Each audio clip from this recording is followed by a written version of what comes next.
And so now I stand before the mighty council of the Lord Jehovah. Na hivyo basi sasa nasimama mbele ya shauri kuu la Yehova. And in that council, baraza la Mungu, na katika hilo baraza la Mungu, I now decree in the mighty name of Jesus. Sasa naamrisha katika jina kuu la Yesu. A trillion-fold blessings upon each one of you, even the youngest. Baraka mara trilioni juu yenu, kila mmoja wenu, hata wale wachanga. And cover each of you the eternal blood of Jesus. Na kufunika kila mmoja wenu na damu ya milele ya Yesu.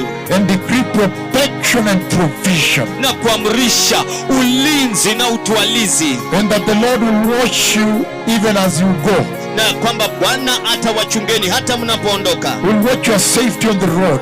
Atalinda usalama wenu barabarani. And all of you will arrive safe at home. Na nyote mtafika salama nyumbani. In the mighty name of Jesus. Katika jina kuu la Yesu. I have covered you with the cloud of God in that vehicle. Nimewafunika nyote na wingu la Bwana katika hilo gari. That the cloud of God, the glory of God will cover the top of the vehicle and the bottom of the vehicle. Ya kwamba wingu la Bwana, utukufu wa Bwana utafunika juu ya gari na chini ya gari. Above the vehicle and under the vehicle. Juu ya gari na chini ya gari. In front of the vehicle and the back of the vehicle. Mbele ya gari na nyuma ya gari. On the left hand side of the vehicle and right hand side of the vehicle. Upande wa kushoto wa gari na upande wa kulia wa gari. Even on the inside of the vehicle where you are seated. Hata ndani ya gari mahali ambapo mmeketi. In the mighty name of Jesus. Katika jina kuu la Yesu. You Yesu. see revival. Mtaona uvuvio. The Lord will bless you. Bwana atawabariki. He will overflow your baskets. Atafufurisha vikapu vyenu. Because you have chosen righteousness. Kwa sababu umechagua uhaki. Because you have chosen faithfulness. Kwa sababu umechagua uhaki. You have chosen holiness. Umechagua utakatifu. And you have chosen submit under the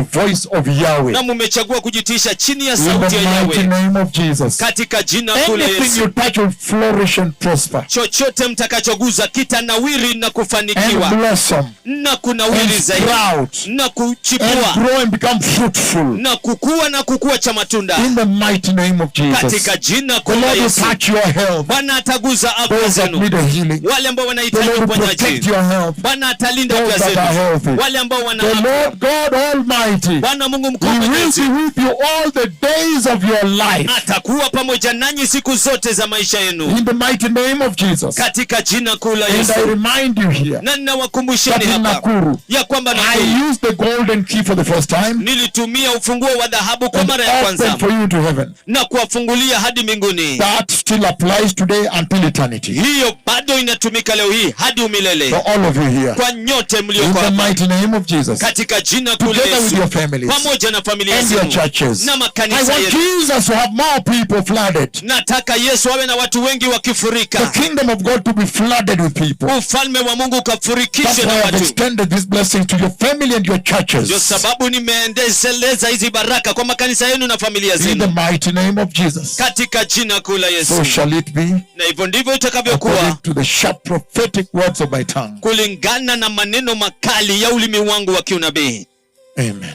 Amina.